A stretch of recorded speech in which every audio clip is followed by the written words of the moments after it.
এ রফিক, গরু কালাটা বেচা লাইছি, বিকেলে গাড়ি নিয়ে এলে গরুটা তুলে দিস। মাজন গরু বেচে ফেলাইছেন মানে? হ্যাঁ, গরু বেচা লাইছি, এই লোকে বিকেলে গাড়ি নিয়ে যাবো, তুই গরুটা তুলে দিস। মাজন গরু বেচে ফেলাইলেন, আমার এটা বারো কইলেন না।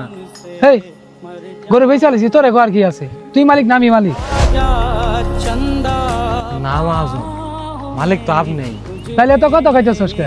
আমার গরু আমি বেচমু, তোর কি সমস্যা? না মাজন, আমার সমস্যা নাই। আমি তো আপনার না কামলা দিই, আমি তো কামলা। গরু বেচলে কি না বেচলে কি, কিন্তু মাজন আমি তো এনে থাকি, আমি তো সব গরু দেখাশোনা করি। ওরা তো গরু না, আসলে ওরা আমার সন্তান। আমি ওদের খুব মহব্বত করি, খুব ভালোবাসা করে যত্ন করি। কিন্তু আপনি বেঁচে ফেলালেন হুট করে, আমার এটা বারো করলেন না। আমি তো ওদের নিয়েই থাকি।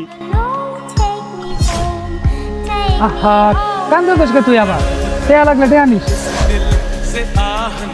মাজন আমার টাকা দিয়ে রাখতে পারবেন না, এটা হইলো আমার পরিবার।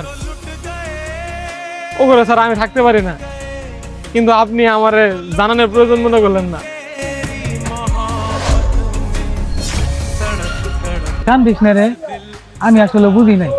আমি তো থাকি না, তুই তো কষ্ট করে লালন পালন করছিস গরুগুলা, আর আমি তোরে না করে দিচ্ছি। এটা আমার ভুল হয়ে গেছে, তোরে বলার উচিত ছিল। হ ভাই, ঠিকই কইছেন, এটা তো কোনো সময় ভাইবে দেখি নাই। একটা কথা কি জানেন মাজন, এই যে আমাকে মতো যারা বছর বান্ধা কামলা আছে না, এদের না কোনো পরিবার নাই। এই যে ফার্মটা দেখতেছেন না, এই ফার্মে যত গরু আছে না, ওরাই আমার পরিবার। থাক, তুই মন খারাপ করিস না ভাই। এই গরুটা তো আমি টাকা নিয়ে ফেলাইছি, আর গরুটা বেশি ফেলাইছি। তারপরে যে গরুটা বেচমু, আমি তোর অনুমতি নিয়ে আর তারপরে বিক্রি করবো।